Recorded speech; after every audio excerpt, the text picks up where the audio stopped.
और इस चर्चा में हमारे साथ जुड़ गए हैं वरिष्ठ पत्रकार और राजनीतिक विश्लेषक प्रद्युमन जोशीला जी। प्रद्युमन भाई राम राम राम जी। सभी दर्शकों को नमस्कार। राम राम साथियों, कांग्रेस की हार का जो सिलसिला है वह थमने का नाम नहीं ले रहा। लोकसभा में कांग्रेस की हार होती है, हरियाणा विधानसभा में कांग्रेस की हार होती है, महाराष्ट्र में कांग्रेस की हार होती है, दिल्ली में कांग्रेस की हार होती है। और अगर मैं ये लिस्ट बनाने लग जाऊं तो बहुत लंबी लिस्ट बन जाएगी। और आखिर में आते आते नगर निकाय में भी कांग्रेस की हार हो गई। आखिर वजह क्या है? कौन है जिम्मेदार? लगातार जो कांग्रेस पार्टी हार रही है उसकी हार का जिम्मेदार कौन है? या फिर ऐसे ही सिलसिला चलता रहेगा? या कांग्रेस हार को सीरियस ही नहीं ले रही है? आज हम इस गंभीर मसले पर चर्चा करेंगे और बिल्कुल तह में जाएंगे कि गलतियां कहां पर हो रही हैं और बीजेपी के कौन से सूझबूझ के फैसले हैं जो लगातार बीजेपी को जीत दिला रहे हैं। और इस चर्चा में हमारे साथ जुड़ गए हैं वरिष्ठ पत्रकार और राजनीतिक विश्लेषक प्रद्युमन जोशीला जी। प्रद्युमन भाई राम राम राम जी। सभी दर्शकों को नमस्कार। राम राम प्रद्युमन भाई, देखिए अजीब स्थिति हो गई कांग्रेस की जी। एक तरफ तो कांग्रेस चुनाव भी लड़ती है जी और दूसरी तरफ कांग्रेस के बड़े लीडर ये कहते हैं कि नहीं, ये तो छोटा सा चुनाव है, इसमें तो हम प्रचार करने जाते ही नहीं है जी। दोनों बातें अपने आप में अलग अलग हैं जी। या तो आप चुनाव मत लड़िए, अगर छोटा है तो फिर आप क्यों प्रत्याशी उतारते हैं? जी। आपने प्रत्याशी उतार दिए, एमसी जी। पार्षद के लेवल पर भी कांग्रेस के प्रत्याशी थे इस बार जी। और फिर आप कहते हैं कि नहीं, हम प्रचार नहीं करने जाते। बीजेपी के जो बड़े बड़े नेता हैं, हमने देखा कि बड़े बड़े नेता प्रचार करने आए, वार्डों में भी प्रचार करने आए हैं बीजेपी के बड़े बड़े नेता, और हम साक्षी रहे हैं कई कार्यक्रमों के। तो आप इस सारी हार को, और जो कांग्रेस बिल्कुल कंफ्यूज सी हो गई, ये भी कहें तो कोई गलत नहीं होगा कि कंफ्यूज हो गई कांग्रेस, आप क्या मानते हैं? देखो, पहली बात तो ये है कि कोई भी राजनीतिक पार्टी हो जिसका काम ही राजनीति करना है, ठीक बात, और चुनाव लड़ना है, तो उसके लिए बड़ा और छोटा चुनाव कोई मायने नहीं रखता। सही बात है। और जिस संदर्भ में ये बात हम कर रहे हैं, तो चौधरी भूपेंद्र सिंह हुड्डा को अगर बड़ा चुनाव लड़ने का ही शौक है जी, तो फिर उनको राष्ट्रपति का चुनाव लड़ना चाहिए। ठीक बात है। देश में राष्ट्रपति से बड़ा तो कोई पद नहीं है। बिल्कुल। और वो फिर राष्ट्रपति के कैंडिडेट बन जाएं। बिल्कुल। अगर कांग्रेस उनको बना देती है तो ठीक है, नहीं बनाती तो इतना तो जुगाड़ हुड्डा साहब ने भी कर रखा होगा जी। जितने % जो विधायक और सांसदों का अनुमोदन चाहिए जी, वो अपना वो करके और राष्ट्रपति का चुनाव लड़ने जी। वरना जब आपकी पार्टी ने चुनाव लड़ने का फैसला कर लिया, ये तो है नहीं कि आज भले ही कांग्रेस हार गई हो, लेकिन कांग्रेस के शीर्ष नेतृत्व में आज भी इतना दमखम नहीं है कि वो भूपेंद्र सिंह हुड्डा के बिना सलाह मशवरा के किसी चुनाव मैदान में उतर जाए। ठीक बात है। और जब थोड़ा मैं दर्शकों के आगे ये चीज क्लियर कर दूं, कई दर्शकों ने हो सकता है वो बयान नहीं देखा हो, जब नगर निकाय में कांग्रेस की बुरी तरह से हार हो गई तो मीडिया वालों ने पूर्व मुख्यमंत्री चौधरी भूपेंद्र सिंह हुड्डा से पूछा कि ये क्या हो गया, तो हुड्डा साहब ने कहा कि हम तो इसमें ज्यादा पार्टिसिपेट ही नहीं कर रहे थे। उस संदर्भ में ये हम चर्चा कर रहे हैं जी प्रद्युमन भाई। तो उसके बाद जब कांग्रेस पार्टी ने नगर निगमों में चेयरमैनी का चुनाव सिंबल पर लड़ने का ऐलान किया जी, और जो नगर पार्षद थे वो सिंबल पर लड़ने का फैसला किया जी, और हालात और परिस्थितियां ये बनी कि हरियाणा के बहुत से ऐसे वार्ड रह गए जहां कांग्रेस के पास कैंडिडेट ही नहीं मिले। ठीक है, तो अब वो करें क्या? और मुझे ये कहने में भी कोई गुरेज नहीं है कि जब हार दिखती है ना, उसकी जिम्मेदारी कोई नहीं लेता, चाहे कोई कितना ही बड़ा नेता हो। थोड़ा सा बीच में एक बात का और जिक्र हम करते हैं। देखिए, जब से विधानसभा में कांग्रेस पार्टी की हार हुई थी ना, उसके बाद से चौधरी वीरेंद्र सिंह भी कांग्रेस के बड़े नेता हैं जी। उनका भी एक वक्तव्य था कि कांग्रेस को बिल्कुल निचले स्तर से लेके ऊपरी स्तर तक हर चुनाव में भाग लेना चाहिए जी। अनेक नेताओं के बयान आए। तो जो भूपेंद्र सिंह हुड्डा ये बात कह रहे हैं, क्या कांग्रेस के अंदर है इसको लेके कोई सलाह मशवरा नहीं था क्या? कांग्रेस की एक राय नहीं थी क्या?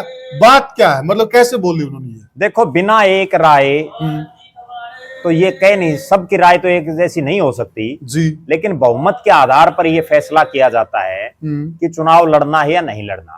और हरियाणा में तो सीधी ही बात है कि कांग्रेस इज हुड्डा और हुड्डा इज कांग्रेस, क्योंकि प्रदेश का अध्यक्ष वो हुड्डा साहब जैसे कहेंगे वैसे करेगा। ठीक है। विपक्ष का नेता भले ही हुड्डा साहब को ना बनाया गया हो, लेकिन 30 के आसपास विधायक ऐसे हैं जो हुड्डा साहब के साथ हैं। 5 में से 4 सांसद ऐसे हैं जो हुड्डा साहब के साथ हैं। तो बाकी तो कांग्रेस में कुछ बचे ही नहीं रहा। तो प्रद्युमन भाई, जब अध्यक्ष हुड्डा खेमे से है जी, और मेरे हिसाब से मैन जो जिम्मेवारी होती कि कौन से चुनाव में भाग लेना है जी, कौन से में नहीं लेना, वो शायद अध्यक्ष की होती हो जी।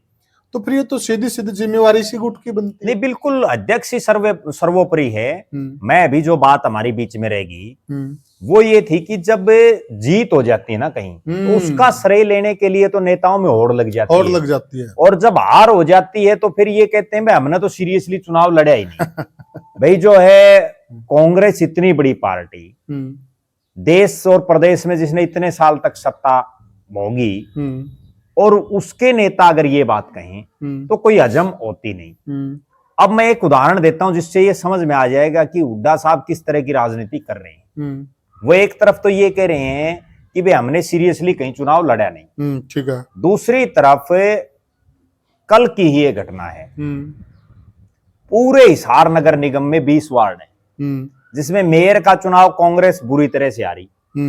20 में से 12 जगह ऐसी थी जहां कांग्रेस को कैंडिडेट ही नहीं मिला, और एक कैंडिडेट ऐसा भी रहा उनका जिसने फार्म ही नहीं भरा।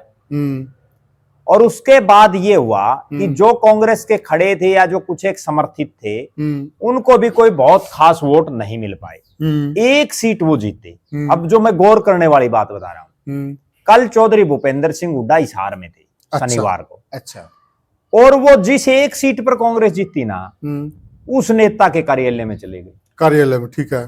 मतलब जहां जीते वहां तो ये क्रेडिट लेने के लिए कि हमारी वजह से कैंडिडेट जीत गया जी, ये हमारा आदमी है। बिल्कुल। हुड्डा साहब पहुंच गए, ना वो मेयर के घर गए जो मेयर का कैंडिडेट था, ना जो लोग हारे उनके किसी के घर गए, बल्कि जाना तो उनको हार वाले घर जाना चाहिए था। भाई कोई बात नहीं, हार गया, अपने लड़ाई लड़ी, ठीक है, हार जीत लगी रहती है प्रजातंत्र में, नैतिकता के सब सांत्वना देने के हिसाब से। और जिस सीट पर वो जीते उस सीट पर वो जब नहीं पहुंच गई। तो इसका मतलब ये है कि अगर हार है तो भाई हम पल्ला झाड़ते, हमारा कोई लेना देना नहीं, और अगर जीत गए तो उसका क्रेडिट हमें है।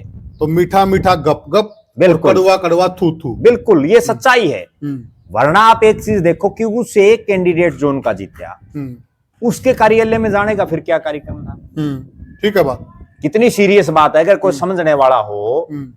दूसरी तरफ आप एक चीज और ये वो वाली बात होगी प्रद्युमन भाई, चुटकुला है, आपने भी शायद सुना होगा। वो गली में ना, मतलब पड़ोस में किसी की माँ मर गई जी, पिता मर गए, सॉरी जी, किसी के पिता मर गए जी, और वहां गली में जितने भी उम्र दराज थे जी, वो उनके पास बैठते कहता बेटा कोई बात नहीं, आप चिंता मत करो जी, मन्ने बाबू समझ ली जी। तो जो भी आवा उस उम्र का, उनको बेटा कोई बात नहीं, तेरा बाप चला गया लेकिन मैं भी तेरा बाप ही हूं, कोई बात नहीं। तो यूं लगभग उसके 20 बाप बन गए जी। कुछ टाइम बाद वो उसकी घरवाली गुजर गई जी, और वो बहुत जोर जोर से रो रहा जी। तो वो बोले भाई चुप हो जा, कोई बात नहीं, सुख दुख तो लाग गए हैं, कोई बात नहीं भाई। अरे बोला भाई मैं इस बात न कौन रोंदा जी, मैं इस बात न रहूं जिस दिन मेरा बाप मेरे 20 बाप तैयार हो गए थे जी, और आज लुगाई मर गई, एक लुगाई न्यू निकलनी, मैंने लुगाई समझ ली जी। तो जब हार हो जाए बोला हमारा कोई लेना देना नहीं, बिल्कुल, और जीत जाए तो बोला भाई ये हमारा वही तो सबसे बड़ी बात है ना। हाँ। कितनी अचंभित करने वाली बात है कि चौधरी भूपेंद्र सिंह हुड्डा का मतलब 2 जगह तो वो गोड्डा नुआने के लिए आए, और उसके अलावा केवल एक कार्यक्रम, और वो भी उस कैंडिडेट के जो जीता 20 में से एक, ठीक है, आरो वालों को से कोई लेना देना नहीं। अब अगर बात करें, हुड्डा साहब अगर पल्ला झाड़ना चाहें तो ऐसे कहने से नहीं झाड़ सकते। कांग्रेस में आज जो कुछ है वो चौधरी भूपेंद्र सिंह हुड्डा ही हैं। खुद उन्होंने भी, भले ही वो ये कहें कि उनका इस चुनाव से कोई लेना देना नहीं रहा, लेकिन जिस दिन ये प्रचार शुरू हुआ, हिसार के कांग्रेस भवन में जब मेयर की टिकट घोषित हो चुकी थी, उसके बाद भी चौधरी भूपेंद्र सिंह हुड्डा आए थे और उन्होंने प्रेस कॉन्फ्रेंस की थी। हालांकि ये एक अलग बात है कि उस प्रेस कॉन्फ्रेंस में भी उन्होंने अपने कैंडिडेट कृष्ण सिंगला टीटू के लिए वोट नहीं मांगा था। उन्होंने जनता से वोट की अपील ही नहीं की। ये भी लोग समझ नहीं पाए कि माजरा क्या बिल्कुल, वो भी आज तक रहस्य बना हुआ है। बिल्कुल, वो भी अब तक ये नहीं समझ में आ रही कि जब आप प्रेस कॉन्फ्रेंस कर रहे हैं, चुनाव डिक्लेयर हो चुका है, आपके कैंडिडेट आपके साथ हैं, और उसके बावजूद आप एक शब्द ये नहीं बोल रहे भाई कृष्ण सिंगला टीटू हमारा कैंडिडेट है, ये बड़ी आदमी है, इसको वोट देना, ये तो नैतिकता बनती है। जबकि उसके बाद जिन जिन और नेताओं ने प्रेस कॉन्फ्रेंस की, उनने सब ने ये बात कही, लेकिन हुड्डा साहब ने नहीं कही। तो वो कहीं ना कहीं ये पूरे शहर में ये चर्चाएं थी। और प्रद्युमन भाई जी, वैसे हम इस पे दिन चर्चा भी करेंगे खुल के, और हमने जिक्र भी किया है, उस दिन भी एक अनोखी बात थी जी, सबसे ज्यादा जो अनोखी बात थी, जो सबको खटकी जी। अब मेयर का प्रत्याशी था सिंगला, कृष्ण सिंगला टीटू, तो बाकायदा प्रोटोकॉल के हिसाब से बराबर में चेयर होनी चाहिए थी उसकी। बिल्कुल, जैसे हिसार में मुख्यमंत्री नायब सिंह सैनी आए तो उनके बराबर चेयर लगी हुई थी पोपली की, परवीन पोपली की, लेकिन वहां चेयर लगी हुई थी बजरंग दास गर्ग की। जी। तो ये सारा शहर जानना चाहता है बजरंग दास गर्ग ही अगर इतना पावरफुल है, इतना ताकतवर है, और उसके पास इतना बड़ा वोट बैंक है, और वह इतना बड़ा नेता है, तो फिर टिकट उन्हीं को दे देनी चाहिए थी। तो कृष्ण टीटू सिंगला को क्यों बलि का बकरा बनाया? बिल्कुल, टिकट भी उनको दे देनी चाहिए थी। अब जब चुनाव परिणाम आया है तो गर्ग साहब इतने बड़े नेता हैं कांग्रेस पार्टी के, उनको ये बताना चाहिए कि उनके बूथ में और उनके वार्ड में कितने वोट आए हैं कृष्ण सिंगला टीटू जैसी राष्ट्रीय पार्टी, बिल्कुल कांग्रेस पार्टी, बिल्कुल ठीक है। दूसरी बात, अब जब कांग्रेस पार्टी ने, हुड्डा साहब एक तरफ ये कह रहे हैं कि हमारा इन चुनाव से कोई लेना देना नहीं है, मुझे आज भी वो समय याद है। अब जो निखिल मदान भारतीय जनता पार्टी के विधायक हैं सोनीपत शहर से, हाँ बिल्कुल, वो पिछले चुनाव में मेयर के कैंडिडेट थे कांग्रेस पार्टी। ठीक बात। और जब वो जीते तो हुड्डा साहब ने भी उस चीज का क्रेडिट लेने का काम किया, दीपेंद्र हुड्डा ने तो बिल्कुल ही क्रेडिट लेने का काम किया। और आज जब वहां उनका कैंडिडेट बुरी तरह से हारा है तो कोई जिम्मेवारी लेने वाला ही नहीं है। और मैं तो ये कहता हूं कि ये तो एक नगर निकाय का चुनाव है। कांग्रेसी तो ऐसे हैं जिन्होंने विधानसभा की करारी हार की जिम्मेदारी तक नहीं ली। ठीक बात। एक गुजरात से आए हुए आदमी ने जिम्मेदारी ली जिसका कोई वोट बैंक नहीं है, ठीक बात, कोई उसके कहने से कोई सिस्टम नहीं है। और हरियाणा के एक नेता ने भी, और जो कि मेहनत भी की उस बंदे ने, नहीं मेहनत की इसीलिए उसने ली। हाँ। और एक आदमी ने भी, कांग्रेस के जितने हरियाणा के नेता हैं किसी ने भी कोई जिम्मेदारी नहीं ली। अच्छा, एक विशेष बात ये भी है, आप उस भारतीय जनता पार्टी के सामने चुनाव लड़ रहे हैं जो दिन रात राजनीति कर रही है, उसका प्रदेश का मुख्यमंत्री वार्डों में अपने कैंडिडेटों के लिए वोट मांगने आया हुआ है। ठीक बात है। नगर पालिका के चुनाव तक आया हुआ है। बिल्कुल ठीक। नायब सिंह सैनी बवानी खेड़ा की नगर पालिका में चुनाव वोट मांगने के लिए आए हुए हैं। बिल्कुल। जाखड़ में वोट मांगने के लिए आए हुए हैं। हालांकि जाखड़ में उनका कैंडिडेट हार गया, लेकिन हारो जीतो, एक वीडियो में हमने पहले एक चर्चा की थी कि ये वो आज की भारतीय जनता पार्टी है जिसको अगर ये लगे कि यहाँ की ये सीट प्रधानमंत्री के आने से या अमित शाह के आने से हम जीत सकते हैं, क्या बात है, तो वो चाहे नगर पालिका की सीट हो, ये प्रधानमंत्री और अमित शाह जैसे नेताओं का भी कार्यक्रम वहां रखवा देंगे। बिल्कुल ठीक बात। क्योंकि इन्होंने एक एक सीट के लिए, जहां ये लगा कि यहाँ प्रदेश अध्यक्ष से हम जीत सकते हैं, वहां प्रदेश अध्यक्ष को इन्होंने भेजा। जहां मुख्यमंत्री से जीत सकते हैं वहां मुख्यमंत्री आए, जहां खट्टर साहब से जीत सकते हैं वहां खट्टर साहब आए। इन्होंने पूरा प्रयास किया। बिल्कुल। जबकि कांग्रेस में उदय भान ने कहां वोट मांगे, जो भूपेंद्र सिंह हुड्डा तो पहले ही पल्ला झाड़ गए, दीपेंद्र हुड्डा भी जहां जहां गए वहां भी आप देखो क्या असर हुआ।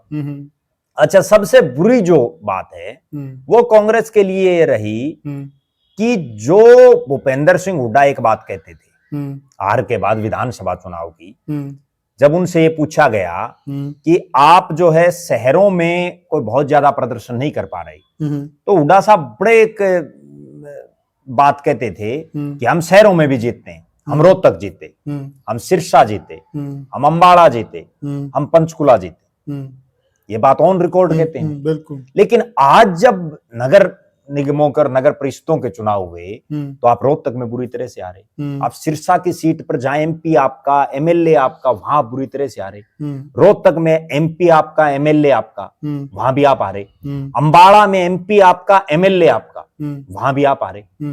तो इसका मतलब विधानसभा की हार के बाद कांग्रेस पार्टी का जनाधार और ज्यादा खिसका है। आप एक चीज देखो, नगर निगमों में या नगर परिषद में जितने वोट विधानसभा के चुनाव में आए उतने तो कम से कम आने चाहिए, ठीक बात, या उसमें ज्यादा से ज्यादा हम ये मान ले 10% वोट छिटक गया होगा, 10% पोलिंग कम हुई, ये भी हम मान लेते हैं। लेकिन जहां 20 की बजाय 50% कम वोट आए हैं, वहां कौन जिम्मेदार है सारा? ठीक बात है।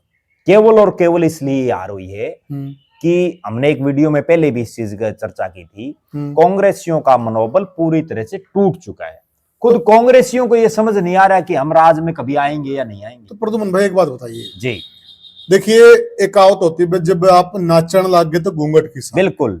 और एक तो बाबा और एक मंगता जी, ये मतलब जाने मांगते हैं तो इनके लिए सब बराबर होते हैं, सबके घर पे जाने काम होता है जी। ऐसे ही लगभग राजनेता की भी भूमिका होती है।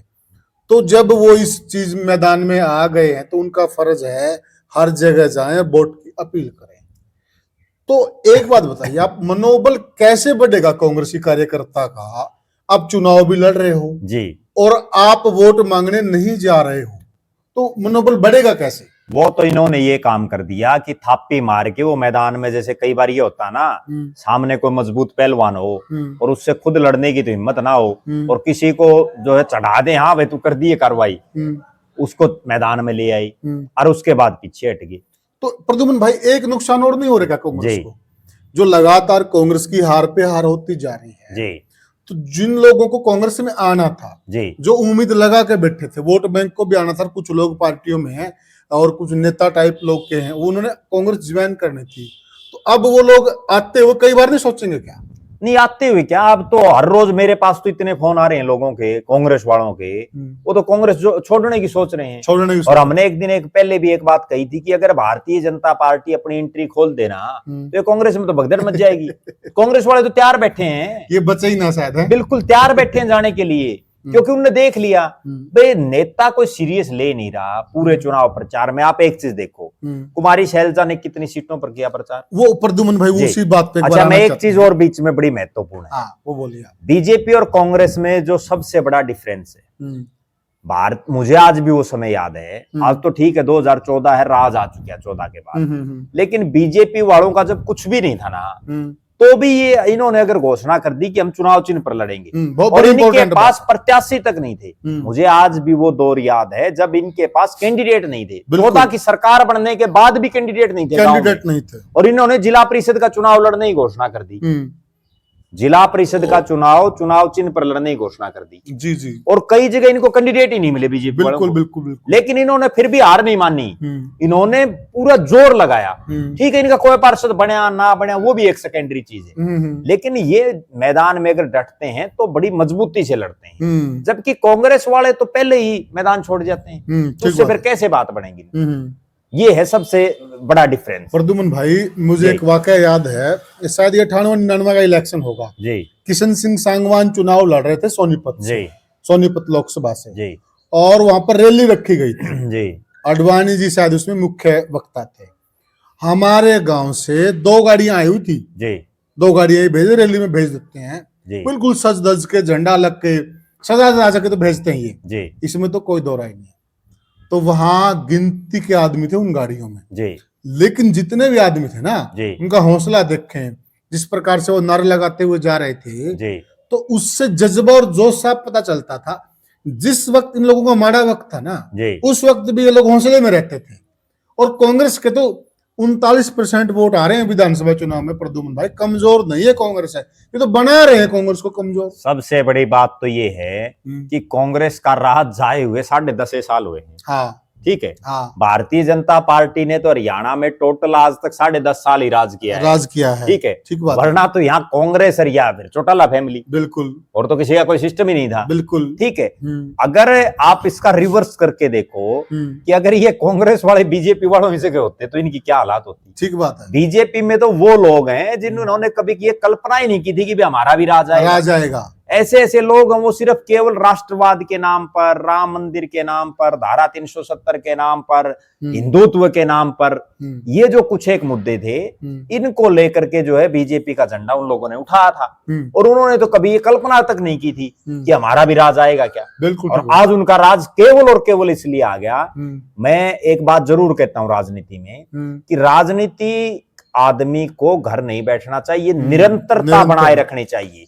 जब तक वो निरंतरता उसमें नहीं रहेगी तब तक वो कामयाब नहीं हो सकता। आप आ रहे हैं, जीते, आप एक चीज देखो, भारतीय जनता पार्टी को पहले से इन चीजों का आभास जब हमें है या पूरे देश को है कि भाई पश्चिम बंगाल में इनकी सरकार नहीं आएगी, सबको आभास था। उसके बावजूद आप ये देखो कि कितना दमखम लगा करके इन्होंने चुनाव लड़ा। क्या बात है। ठीक है। दक्षिण भारत में इनको ये पता है कि भाई कर्नाटक के अलावा अभी आपका कहीं कोई सिस्टम नहीं बढ़ पा रहा, लेकिन उसके बावजूद तमिलनाडु जैसे राज्य में जहां इनको ये लग रहा है कि हमारा कुछ भी नहीं हो सकता, बिल्कुल बिल्कुल, और वहां भी जो है ये पूरे दमखम के साथ चुनाव लड़ रहे हैं। उड़ीसा में इसलिए दूसरी तरफ आप एक चीज देखो, कांग्रेस उस उत्तर प्रदेश में जो सोनिया गांधी, राहुल गांधी सब वहीं से आ रहे हैं, क्या बात, उसमें तक सीरियस चुनाव नहीं लड़ रही। बिल्कुल, बहुत उनको ये दिमाग में हो रहा है भाई हमारा कोई जीतना तो है नहीं, तो क्यों लड़े भाई। अब दिल्ली में जब उनकी लगातार जीरो बन रही है, कहीं कोई सीरियस चुनाव थोड़ी लड़ रही है कांग्रेस से।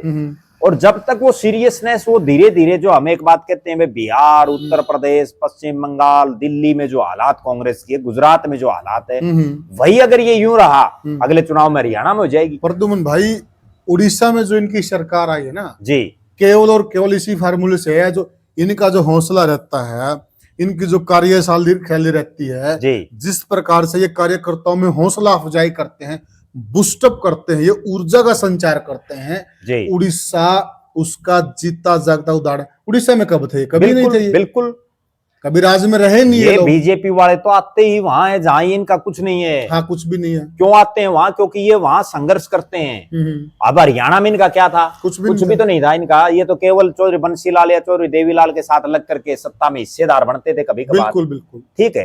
तारीफ के योग्य तो है प्रद्युमन भाई, तारीफ के योग्य तो कार्यशैली है ना, तो तारीफ के योग्य। इनकी 2-3 चीजें हैं राजनीति में, 2-3 चीजें बड़ी महत्वपूर्ण है। एक मैनेजमेंट, उसमें इनका कोई सानी नहीं है। बिल्कुल। मार्केटिंग, उसमें इनका कोई सानी नहीं है। निरंतरता, ये तो मतलब अगर कोई प्रोग्राम ना हो तो भी अपनी मीटिंग बुला लेते हैं, बैठक पर बैठक। और जितना एक और प्रद्युमन भाई, जो इनके ना शब्दावली है ना, जो बैठक, टोली, प्रवास, क्या बात है प्रद्युमन भाई, ये बिल्कुल जमीन से ऐसे जुड़ते हुए जाते हैं ये बंदे, है ना। नहीं, उन्हीं चीजों का डिफरेंस है जिसकी वजह से जो है ये फर्क है। हाँ। दूसरी तरफ आपको एक चीज और मैं बताऊं, भारतीय जनता पार्टी में एक चीज और है कि यहाँ जो बड़े नेता है ना, या तो उनके नारे लगते हैं, या भारत माता के नारे लगते हैं, या शुरुआत ये भारत माता से करते हैं। जबकि मैं एक बड़ी अचंभित करने वाली बात बताऊं, कल की ही किसी ने मेरे पास व्हाट्सएप पर भेज रखा। जब हिसार में चौधरी भूपेंद्र सिंह हुड्डा के जिस कार्यक्रम का हम जिक्र कर रहे, उसमें उन्होंने लिख रखा कि आज इतने बजे चौधरी भूपेंद्र सिंह हुड्डा आएंगे और उनके साथ जयप्रकाश जेपी, और फिर लिख रखा एक वो आदमी जो खुद का चुनाव कांग्रेस की इतनी आंधी में बुरी तरह से हार गया, और उसके आगे लिख रखा कि जन नायक श्री फलाना सिंह भी मौजूद रहेंगे। मतलब समझ में नहीं आ रहा है। और प्रद्युमन भाई, उसमें मीटिंग लिख रखा होगा। हाँ, मीटिंग, ये देखिए, एक आप अंतर समझिए, मीटिंग का मतलब भी वही है और बैठक का मतलब भी वही है, लेकिन बैठक जो शब्द है ना, वो हमारी संस्कृति से मेल खाता है। बीजेपी इन बारीकियों पर काम करती है, बिल्कुल, और मीटिंग में कहीं न कहीं अंग्रेजी राज झलकता है। और बीजेपी और कांग्रेस में एक ही अंतर है, भारतीय जनता पार्टी में तो कोई मुख्यमंत्री लिख के दिखा दो जननायक, ठीक है ना। भाई मुख्यमंत्री का अगर कोई चेला चपाटा या उनका कोई वर्कर ये लिख के दिखा दो कि जननायक नायब सिंह सैनी, नायब सिंह सैनी, ठीक, अगले दिन कुर्सी चली जाएगी नायब सिंह सैनी की। और मैंने वो पढ़ के बड़ा अचंभा हुआ कि बोला चौधरी भूपेंद्र सिंह हुड्डा, श्री जयप्रकाश जेपी और जननायक फलाना सिंह मौजूद रहेंगे। वो जननायक जो चुनाव हार गया, वो चुनाव भी इतनी आंधी में बुरी तरह से हार गया, आंधी में हार गया। ठीक है, वैसे हार जाए एक अलग बात चलो है। भूपेंद्र सिंह हुड्डा के आगे जननायक लगा दे, मान भी ले, वो लोकप्रिय नेता है, वो भी चलता है। प्रद्युम्न भाई ये तो एक पहलू हो गया। अब दूसरे पहलू पे आते हैं। अब देखिए, भूपेंद्र सिंह हुड्डा की आलोचना विधानसभा में भी हुई जी, लोकसभा चुनाव में भी हुई जी, निरंतर जब भी हार होती है हुड्डा साहब की आलोचना होती, इसमें कोई दो नहीं जी। लेकिन कांग्रेस के अंदर उनके अलावा भी अनेक नेता हैं जो अपने आप में बहुत बड़ा दम्भ भरते हैं और कहीं न कहीं यह भी कहते हैं कि कांग्रेस को तो चला ही हम रहे हैं। कांग्रेस में तो अगर सही जमीन से जुड़े नेता तो हम हैं, वो हुड्डा साहब को नहीं मानते हैं जी। उनके क्षेत्रों में तो कांग्रेस का और ज्यादा बुरा हाल है। बिल्कुल निश्चित रूप से बुरा हाल है, और वो केवल इसलिए है कि वो धरातल पर है ही नहीं। वे कुमारी सैलजा और रणदीप सिंह सुरजेवाला दोनों राष्ट्रीय महासचिव हैं पूरे भारत के। बिल्कुल। हरियाणा में उनका अपने इलाके के अलावा बताओ कहां क्या है? वो कहीं जाते ही नहीं, मतलब वो कोशिश ही नहीं करते, केवल मुख्यमंत्री बनना है, कोशिश नहीं करते। कांग्रेस में सबसे बड़ी समस्या क्या है कि यहाँ राव इंद्रजीत आता है तो उसको ही मुख्यमंत्री बनना है, कुलदीप बिश्नोई है उसको ही मुख्यमंत्री बनना है, किरण चौधरी है उसको ही मुख्यमंत्री बनना है। यहाँ जितने नेता हैं, चौधरी बीरेंद्र सिंह है उसको ही मुख्यमंत्री बनना है, अशोक तंवर है उसको ही मुख्यमंत्री बनना है, सबको मुख्यमंत्री बनना है। ठीक बात है। एक कांग्रेस का नेता भी अगर ये कहता हो कि मैं कांग्रेस पार्टी का सामान्य कार्यकर्ता हूं, कोई नहीं कहता। और जैसे ये बीजेपी में जाते हैं तो ये कहते हैं कि हम तो सामान्य कार्यकर्ता हैं, पार्टी जो कहेगी वो हम तैयार हैं। बिल्कुल। वहां ये दरी पर बैठने के लिए तैयार हैं। बिल्कुल। आज क्या तो ये अनुशासन, सिर्फ ये फर्क वो है, सिखाते हैं, वो पहले लाइन पे लेके आते हैं बंदे उनको ये पता है कि भाई इसका इतना ब्योंत है और उस नेता को भी पता है। लेकिन वो चूंकि कांग्रेस कमजोर है, आज राष्ट्रीय नेतृत्व तो फैसले नहीं ले पा रहा है, राहुल गांधी वो दमखम नहीं है, सारा रोड़ा सिर्फ और सिर्फ राहुल गांधी पर है। राहुल गांधी मजबूती के फैसले नहीं ले पा रहा, इसीलिए तो मतलब सारा सिस्टम खराब हो रहा है। और राहुल गांधी ने एक हिम्मत कर दी, हमने एक वीडियो उस पे पढ़ाया, गुजरात में वो बोल के आ गई। आज उन बातों ने कितना समय हो गया, और हमने कहा भी एक आदमी पे भी उन्होंने अगर एक्शन लिया हो, एक आदमी को भी निकाला हो पार्टी से। और प्रद्युम्न भाई हमने ये भी कहा था कि ये बहुत बड़ी बड़ी बातें बोलता, बहुत अच्छी अच्छी बातें बोलता है, लेकिन रिजल्ट नहीं होता कुछ भी, वो इंप्लीमेंट ही नहीं कर पाता। इंप्लीमेंट नहीं कर पाता। ठीक है, बोल आया, उसके बाद अब लोग उसका मजाक और उड़ाने लगे, दोबारा मजाक उड़ाने लगे। भाई जब इसको ये पता है कि तेरी पार्टी में आधे लोग बीजेपी से मिले हुए हैं, तो तू क्यों खामखाओ कर रहे हैं? पहले तू आध्या का इलाज कर, उनको निकाल पार्टी से। जब पता ही लग गया, अगर पता तो ना लगे तो फिर तो ठीक है। अरे पता लग गया भाई आपको, किस बात का इंतजार है? फिर भी जो है सिस्टम समझ में नहीं आ रहा। प्रद्युम्न भाई एक पर्सन और भी है, बहुत बड़ा पर्सन है, जनता के दिमाग में भी ये सवाल होगा। देखिए, एक तरफ तो कांग्रेस पार्टी को भी ये उम्मीद है कि हुड्डा साहब कांग्रेस की नैया पार लगाएंगे जी, हुड्डा साहब जाएंगे, प्रचार करेंगे, वहां सीट जितवा देंगे, ये कर देंगे, वो कर देंगे, यानी कि सारा दारोमदार है हुड्डा साहब जी। और दूसरी तरफ है कांग्रेस पार्टी उसी हुड्डा साहब को सीएलपी के लिए तरसा रही, तरसा जी। तो फिर देखा जाए तो हुड्डा साहब भी अपनी जगह पे सही, वो क्यों प्रचार करें निकाय चुनाव में? नहीं, बात देखो, अगर दूसरे एंगल से देखें, ये हमने एक पहलू पर चर्चा की, दूसरा पहलू ये भी है कि चौधरी भूपेंद्र सिंह हुड्डा किस हैसियत से क्यों प्रचार करें, क्यों प्रचार करें? आज वो केवल और केवल एक विधायक है, केवल एक विधायक है। ठीक बात है। ठीक है, विधायक तो 37 हैं, 37 हैं, वो क्यों करेंगे हरियाणा में? उन्होंने क्या लेना देना है? ठीक बात वो तो केवल उनका जो किलोई विधानसभा क्षेत्र है वहां जाकर के प्रचार करें। अगर कांग्रेस का कोई कार्यक्रम है या किलोई का जो पार्ट इसमें आता है उसमें करें प्रचार, उनको पूरे हरियाणा क्या ठेका लेना देना? ठीक बात। ठीक है, जब कांग्रेस पार्टी 5 साढ़े 5 महीने बीत जाने के बाद भी उनको, जबकि इलिजिबल वो हैं, क्योंकि और को तो किसी का कोई ब्योंत ही नहीं है, किसी का दूसरे हलकों में कोई वजूद ही नहीं है। सच्चाई तो ये है। ठीक है, जब उनको नहीं बना, पता नहीं किसका क्या है, तो बन जाए, आज की बात तो समय की बात है। लेकिन आज के जो 37 विधायक हैं, फिलहाल उनमें चौधरी भूपेंद्र सिंह हुड्डा से मजबूत कोई आदमी नहीं है। और जब आप उनको नहीं बना रहे, प्रदेश में क्या मैसेज जा रहा है? पूरे प्रदेश में एक मैसेज, हमारे पास भी सारा दिन फोन आते हैं, लोग कमेंट भी सारा दिन करते हैं कि भाई हुड्डा का दौर जा लिया, अब कांग्रेस में हुड्डा को कोई नहीं पूछता। ठीक बात है, कहते हैं ना, बिल्कुल। जब सारा हरियाणा किलकी मारे तो क्या हुड्डा साहब को इस बात का एहसास नहीं है उनको कि जो है कांग्रेस वाले आपके साथ माड़ी कर रहे हैं? बिल्कुल। तो वो किस मुंह से वोट मांगेगा? बिल्कुल। और दूसरी बात, जनता भी उनको किस मुंह से वोट देगी? ठीक बात है। वो कांग्रेस के ना तो प्रदेश के अध्यक्ष तो उदयभान है ऑफिशियली, बिल्कुल, ठीक है ना, वो नेता प्रतिपक्ष, बिल्कुल, ना पार्टी में किसी पद पर। उससे बड़े पदों पर तो शैलजा और रणदीप सुरजेवाला राष्ट्रीय महासचिव हैं। ज्यादा जिम्मेवारी उनकी जिम्मेदारी है आज के दिन। तो आज के दिन अगर हरियाणा में किन्हीं की जिम्मेदारी है तो या तो उदयभान की है और या फिर जो है शैलजा और रणदीप सुरजेवाला की है। वो कहीं कोई दिख नहीं रहा। अब बल्कि उससे भी एक तरह आप देखो, अरे प्रद्युमन भाई, इनका ये देखिए, शैलजा हिसार में आई जी और बाकी जगह पे यही हाल था जी। वो खाली मीडिया को बोला, इसी से काम चल जाता क्या कि हाँ हम मीडिया को भी अपने घर बोल दिया, अपने घर पे। हाँ, कांग्रेस भवन तक नहीं आने की, कांग्रेस भवन तक वो आई नहीं। हाँ, हम उनके साथ हैं। हाँ, इसी से लोग जो झोली भर देंगे वोटों की। वो तो ऐसे ही रणदीप का। मुझे एक बड़ी हंसी आ रही है एक चीज की, कि हंसी में कभी पिछले कई दिनों से एक जयचंद को लेकर के बड़ी मामला चल रहा है कांग्रेस। हाँ, बिल्कुल। और उसमें एक कुमारी शैलजा का समर्थक एक नेता ये कह रहा है कि हंसी में कुमारी शैलजा के पास 40,000 वोट है। 40,000 वो बार बार दावा कर रहे हैं। और मैं ये कहता हूं कि कुमारी शैलजा अगर हंसी हल्के के जितने गांव है ना, उनमें 10 गांव के नाम भी बता दे, 40,000 वोट तो दूर की बात है, वो 10 गांव के नाम तक भी बता दे तो भी बहुत बड़ी बात है। ठीक बात है। और दूसरी बात, जो नेता ये कह रहा है कि 40,000 वोट कुमारी शैलजा पे हैं, उनको ये बताना चाहिए कि कुमारी शैलजा आज तक की बता रहा हूं मैं, हंसी हल्के के कितने गांव में गई है? गांव में गई है। पूरा आज तक का उनका राजनीतिक कैरियर। ठीक बात, ठीक है ना। 80 में तो ऐसे गांव हैं जिनका एक कैंडिडेट चुनाव लड़ रहा था 80 से। आपको बड़ी गजब बात बताता हूं ये भी, और दर्शक भी इस चीज को जब सुनेंगे तो वो भी अंदाजा लगाएंगे कि कई बार टिकट गलत देने का ये परिणाम होता है। एक पार्टी ने एक नेता को टिकट दे दी और वो 80 में जब तुसाम रोड पर जाते हैं तो आखिरी गांव आता आजमपुर जी। आजमपुर 80 हल्के में, बिल्कुल। उस आजमपुर से अगला गांव है जमालपुर, बीच में एक पपोसा को भी रोड चला जाता है, लेकिन ऑन रोड जमालपुर है। वो जमालपुर बोवानी खेड़ा में है।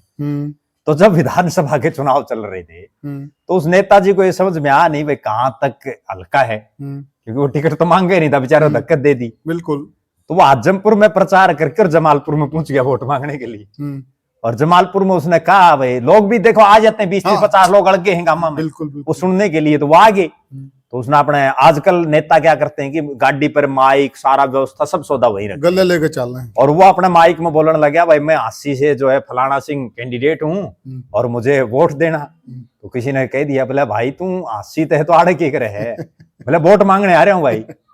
बोले भाई ये तो भवानी खेड़े में काम। तो अब और तो के अगला बोला भाई ठीक है तमी हवा बना दियो बोले मेरी। तो बात दरअसल ये है कि कुमारी शैलजा को तो ये पता ही नहीं है कि हरियाणा के किस हल्के में कौन से गांव और वो कितने गांव में गई है, कितने गांव। जो महाशय ये कह रहे हैं कि 40,000 वोट है, वो ये तो बता दें शैलजा आई किस किस गांव में है। नहीं, फिर वो दिलाए नहीं उसको, राहुल मक्कड़ को। हाँ, तो वो तो इसलिए नहीं दिलाए ना, वो ये कह रहे हैं कि फोटो नहीं लगा। अगर वो फोटो लगा देता शैलजा का तो 40,000 वोट आ जाते। फोटो तो जस्सी ने भी नहीं लगा था। बताओ, ये मतलब फोटो लगाने से अगर 40,000 आ जाते तो फिर ये हरियाणा वाले जो आ रहे हैं 37 के अलावा ये सारे शैलजा का फोटो लगा लेते। और मैं तो एक और बात कहता हूं, जब कुमारी शैलजा पर 40,000 वोट 80 में है, जहां उसका कोई लेना देना नहीं है, तो इस हार में तो वो खुद रहती है, दाबड़ा चौक पर उसका मकान है, वर्षों से यहाँ रहती है, तो यहाँ तो 40 की बजाय 50,000 होने चाहिए। तो रामनिवास राणा इतनी बुरी तरह से क्यों हार गया?